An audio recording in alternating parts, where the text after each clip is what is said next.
logo minha Bíblia, muito quero aprender. Vou contente para a escola dominical, pois é Deus quem só...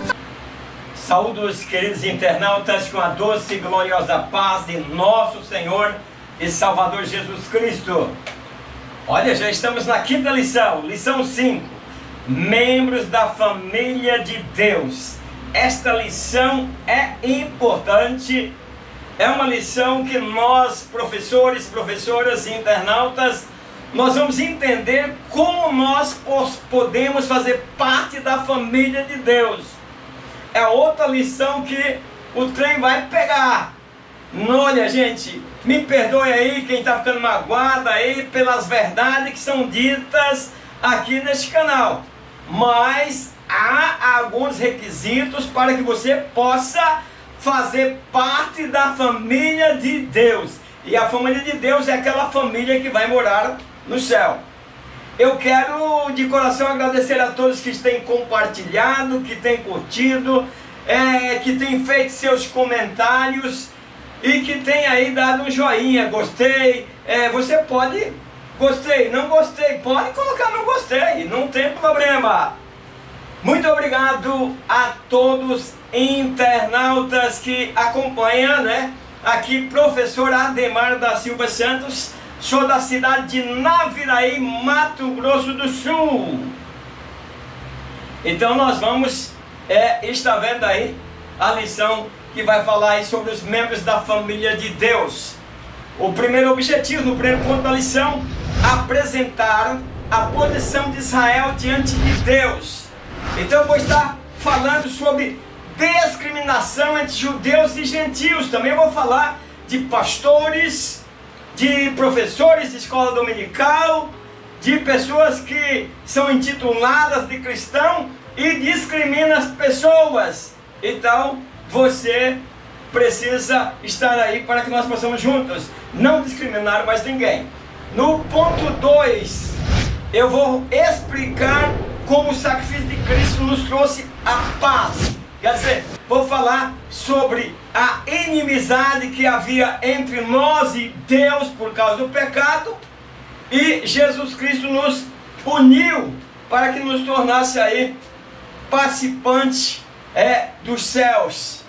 No terceiro ponto, eu vou falar sobre como nós nos tornamos morada de Deus. Epa! Esse terceiro ponto é de rachar. E daí, eu sou crente, eu sou salvo. Eu quero saber se você é morada de Deus. Queridos professores e professoras, vamos estar falando sobre o grande edifício. Como nos tornarmos morada de Deus. Paulo nos comparou a edifício em construção. Professores, professoras, internautas, alunos, espero que vocês fiquem comigo, porque nós vamos buscar no profundo, quer dizer, exegese. Dentro dessa lição, nós vamos tirar para fora, extrair do comentador aqui, os comentários que ele fez, extrair da Bíblia, para que nós possamos entender e trazer para a luz do nosso entendimento. O tesouro diz o seguinte: assim que já não sois estrangeiros, nem forasteiros, mas concidadão dos santos e da família de Deus.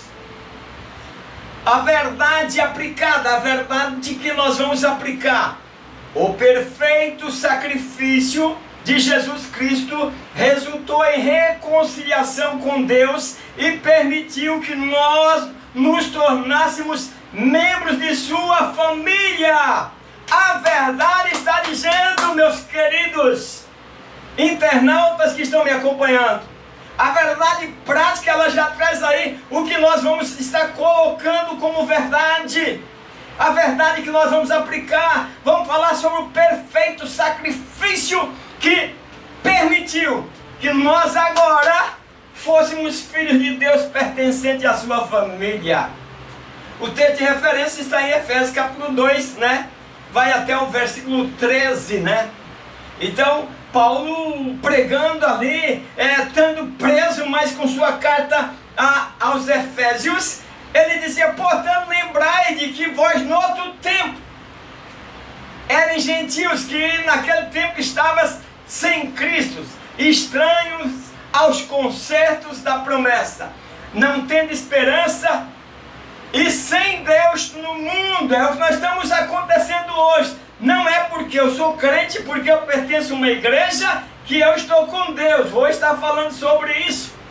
E Paulo diz, mas agora em Cristo Jesus, vós que antes estava longe, agora pelo sacrifício de sangue, você está perto.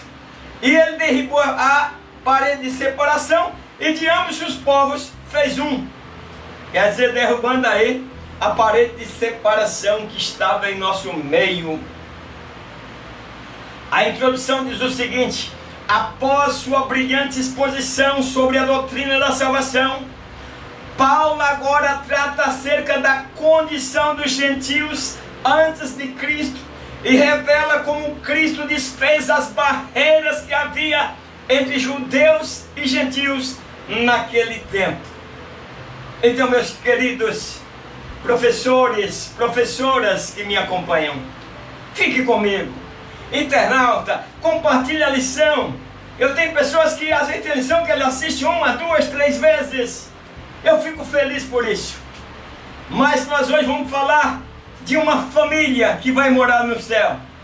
Vou falar também da comunhão entre as famílias. Isso, comunhão. Vou falar de reconciliação. Isso que tem trazido grandes prejuízos. E nós temos obreiros sendo punidos por falar em reconciliação, em comunhão uns com os outros. Então, meus queridos,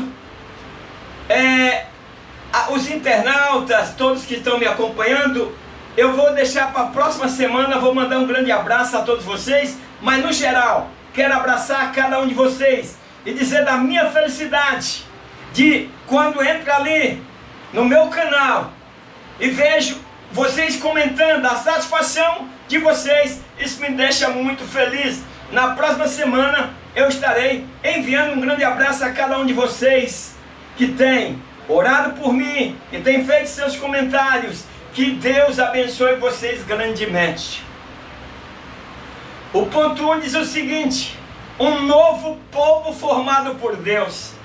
Antes da vinda de Jesus, havia um desprezo muito grande por parte dos judeus em relação aos gentios, considerados indignos e incircuncisos. Então, meus queridos,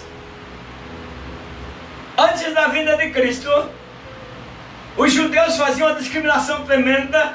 Eu vou estar falando no decorrer da lição, porque eles acreditavam que somente eles eram o povo de Deus e esqueceram da responsabilidade que eles tinham de levar as boas novas às outras nações.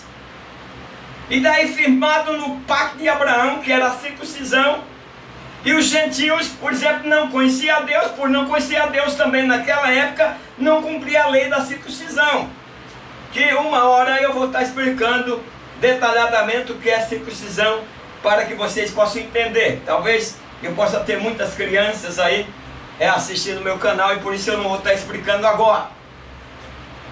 Mas havia uma discriminação tremenda. E aí o comentador aqui no 1, ele diz assim: éramos gentios na carne, chamado em circuncisão. Então a Bíblia nos ensina que Israel foi o povo escolhido por Deus para lhe representar e anunciar a salvação diante das nações da terra. Então veja a escolha e o objetivo desta escolha. E Israel não cumpriu o que Deus queria que ele fizesse. Então Israel fez um mau uso desse privilégio, desta escolha, quando ele começou a detestar e até desprezar as outras nações, isto é, os pagãos. Então os judeus acreditavam que Deus amava apenas a eles e mais ninguém.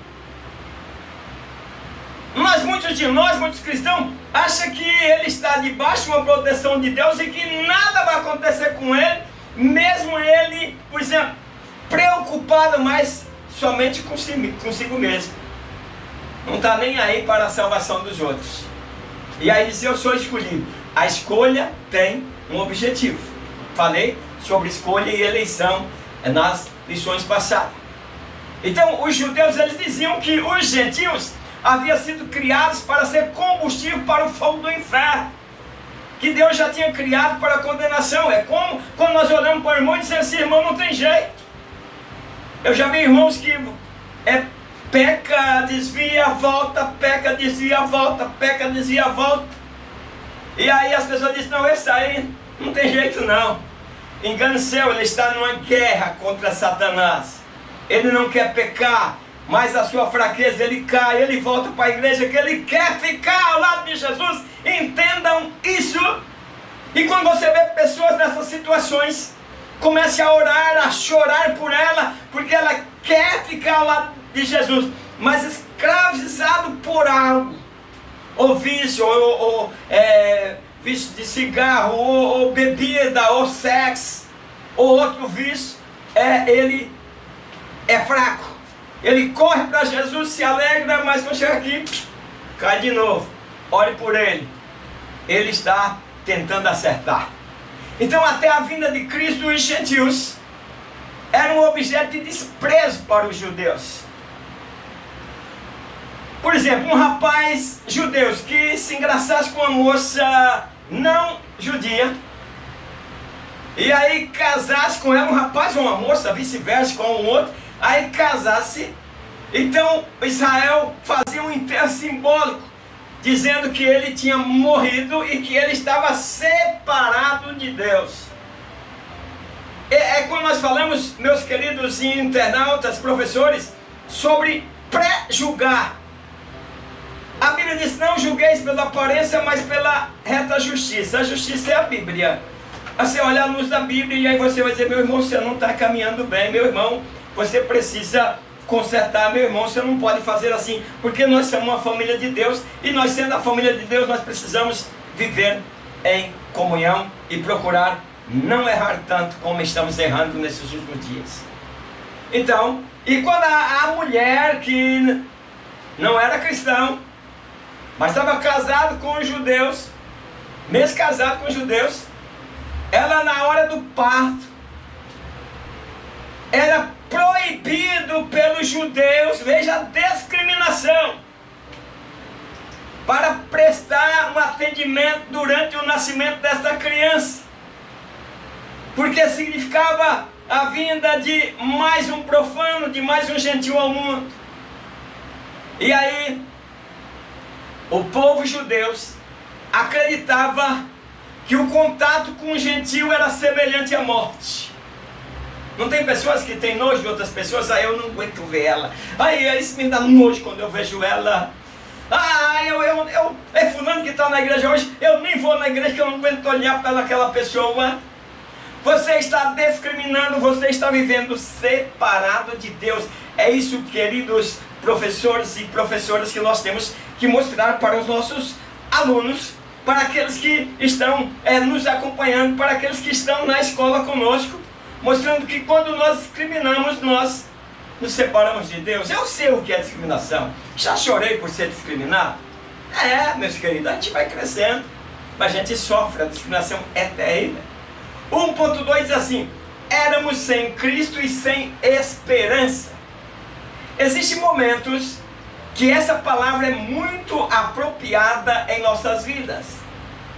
Lembra-vos. Então, meus queridos,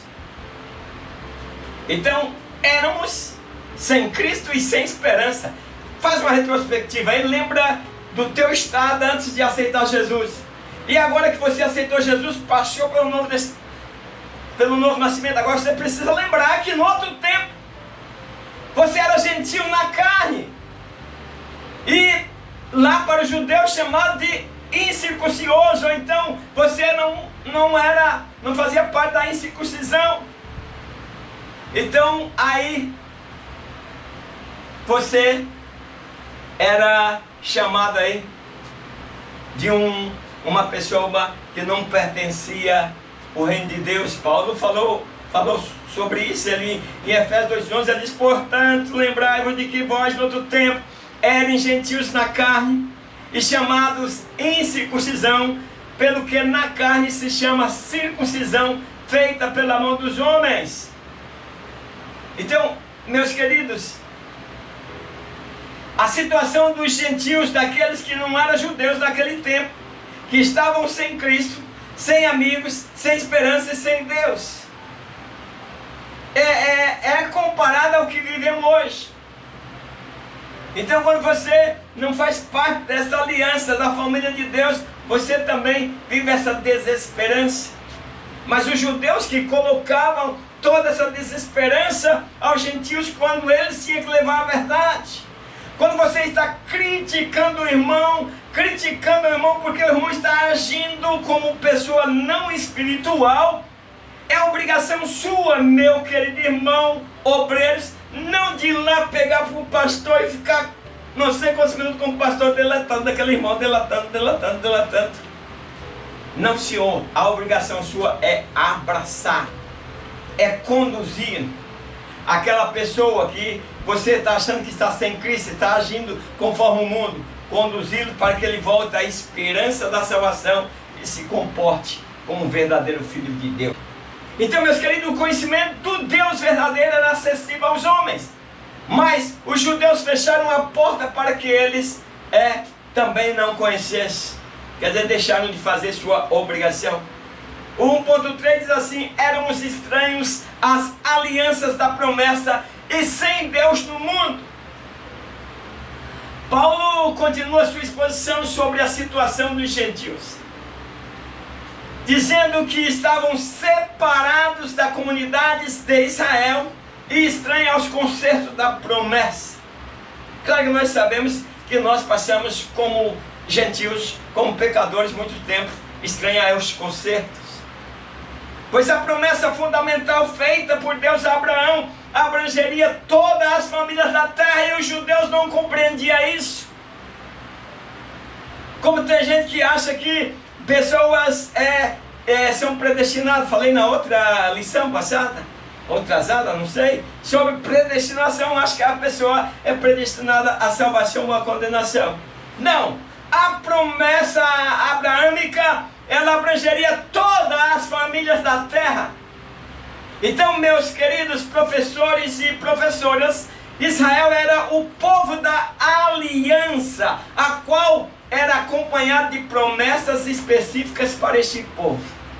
O povo de Israel tinha muitas promessas.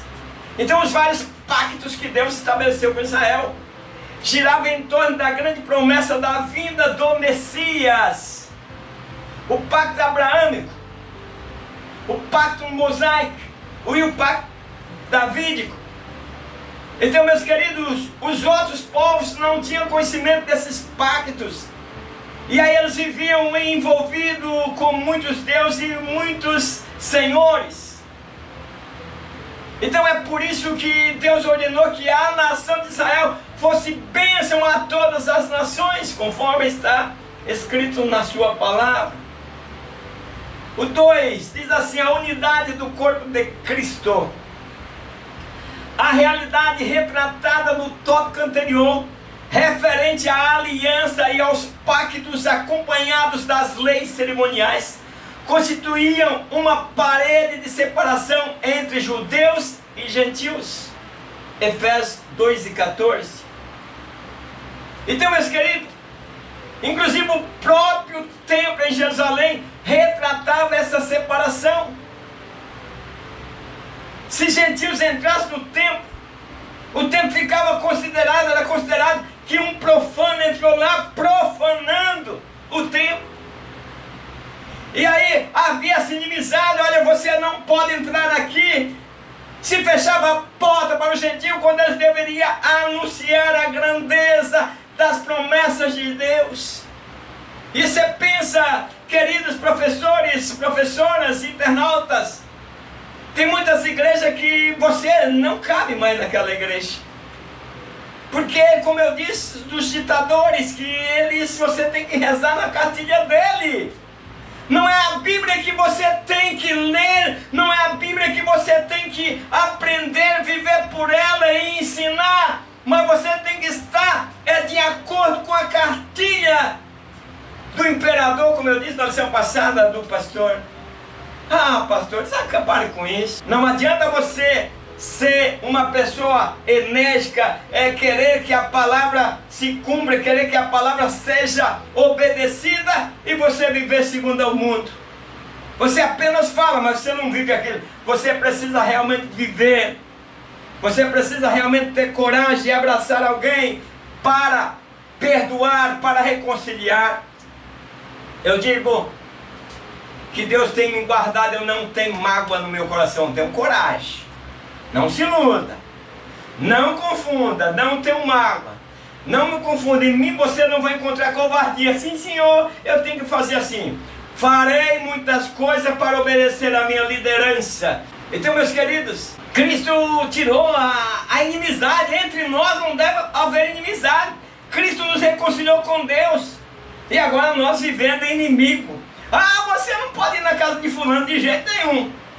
Se você não vai, porque fulano às vezes te prejudicou em um tempo, fala demais, mas você o ama, você o perdoou, você quer ver ele prosperar, ok, tudo bem. Mas se você não vai porque você está brigado com ele e você se sente, olha para ele, você não tem comunhão com ele, o meu linguajar grosso aqui, você está lascado.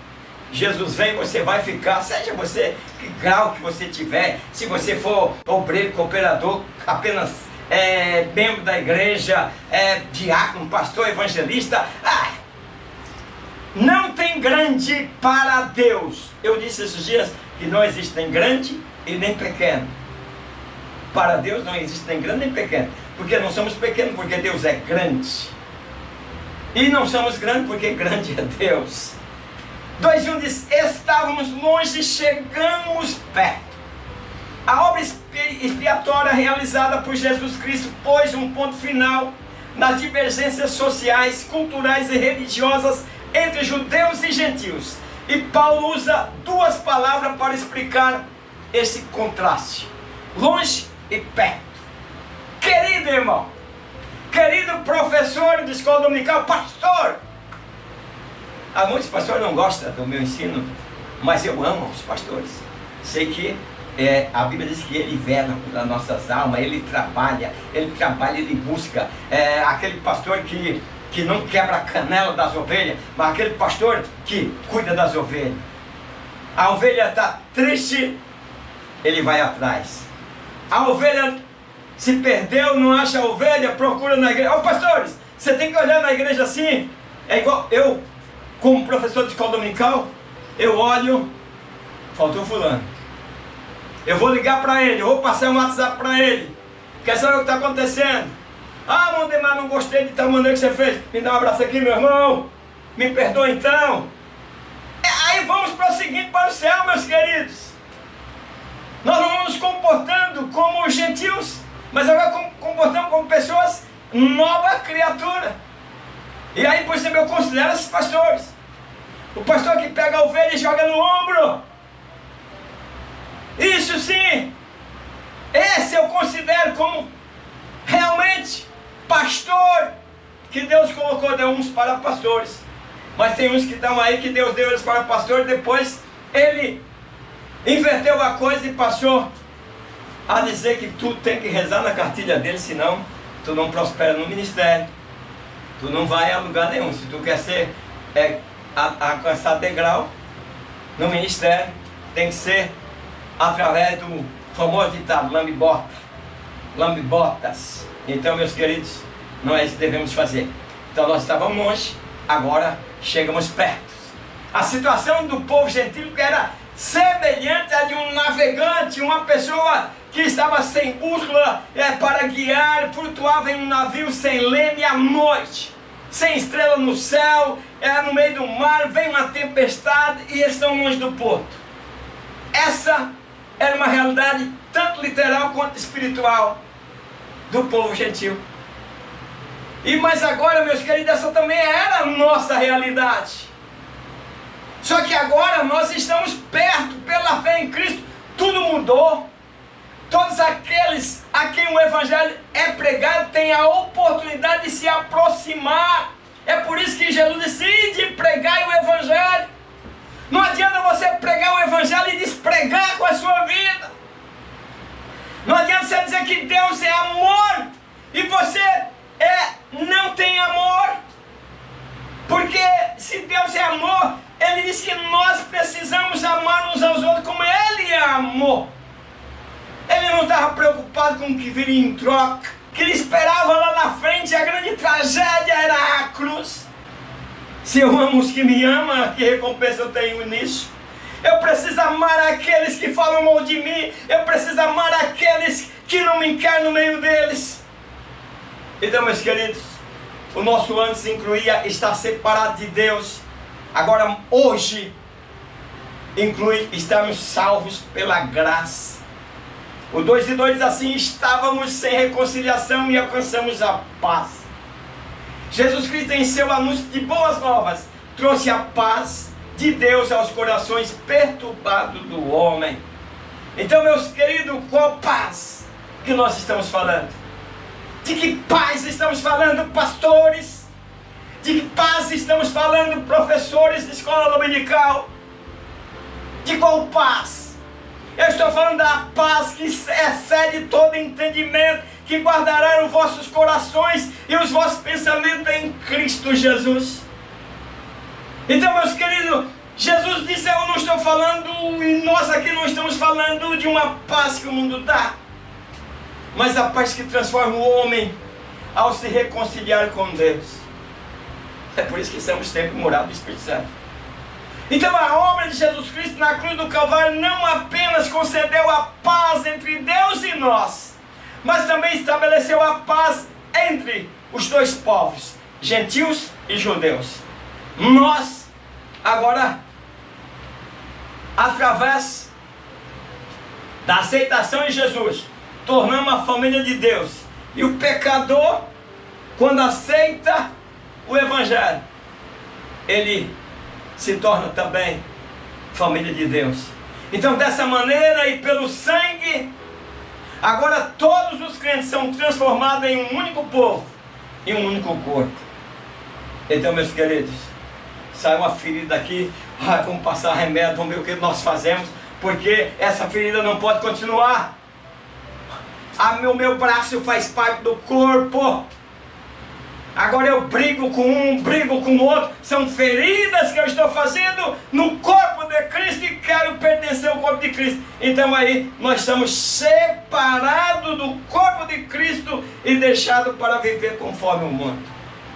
O 2.3 diz: éramos dois povos e nos tornamos um só povo. Elienay Cabral cita que a cruz de Cristo serviu de elo de reconciliação e também de destruição.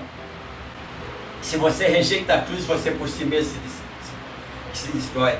Então a cruz de Cristo, ela foi o imã para a reconciliação dos homens com Deus.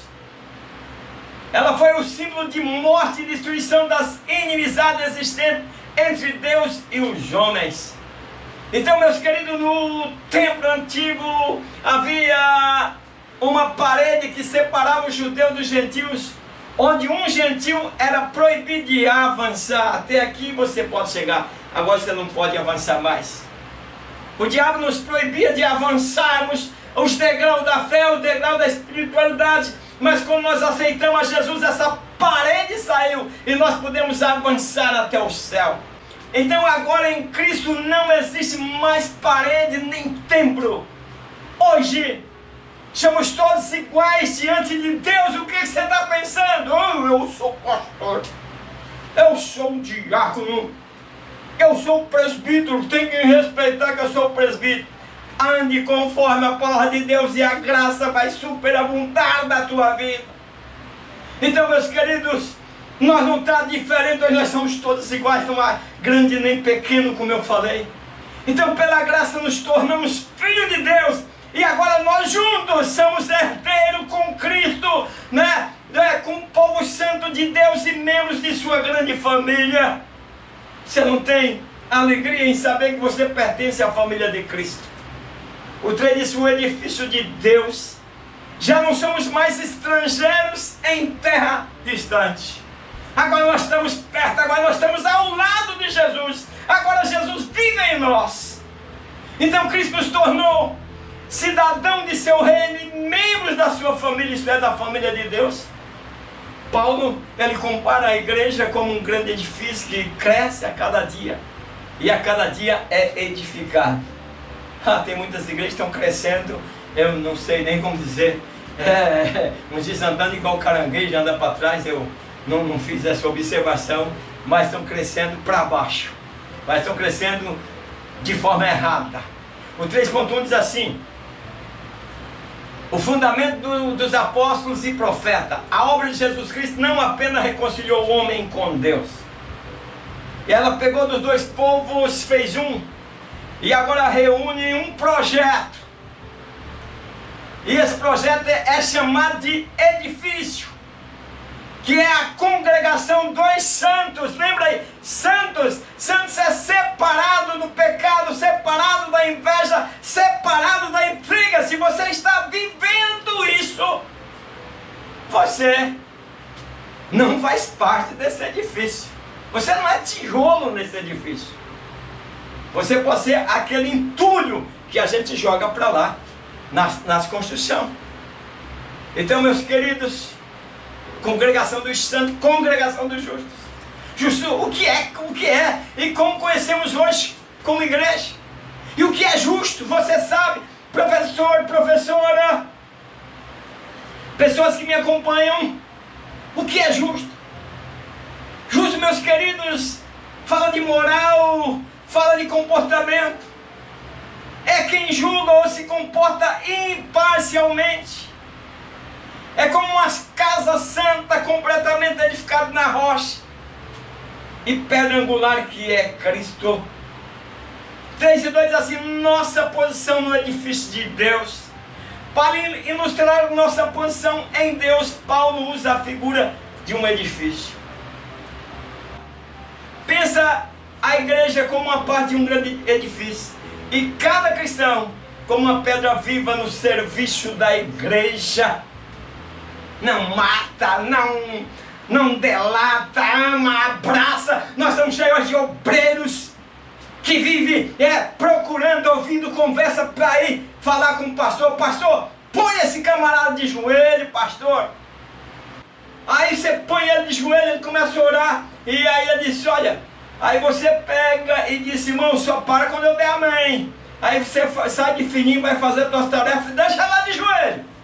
Deixa ele de joelho. Quando você vê que ele está bem cansado, que já está rolando pelo chão e não aguenta mais, você vai lá e diz: vamos dar amém, irmão? Amém. O irmão, agora, irmão, em casa não esqueça de orar por esse irmão que o irmão falou também. Não esqueça de orar por ele.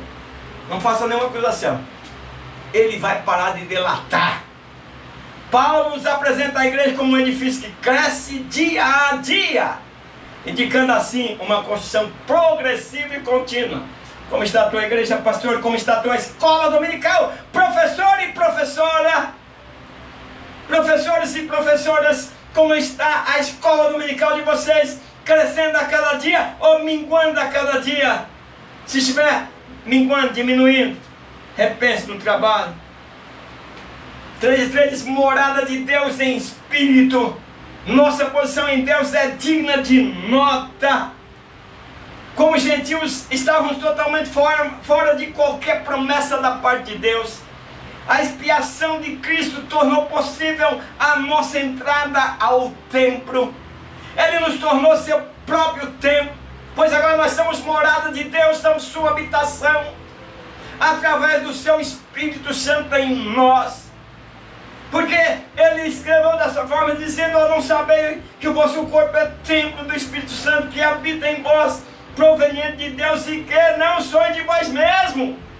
Então, meus queridos, tal verdade revelada, que somos templo do Espírito Santo, deve despertar-nos para o fato de que não devemos pensar acerca de nós mesmos como independentes, pois nós pertencemos a Jesus.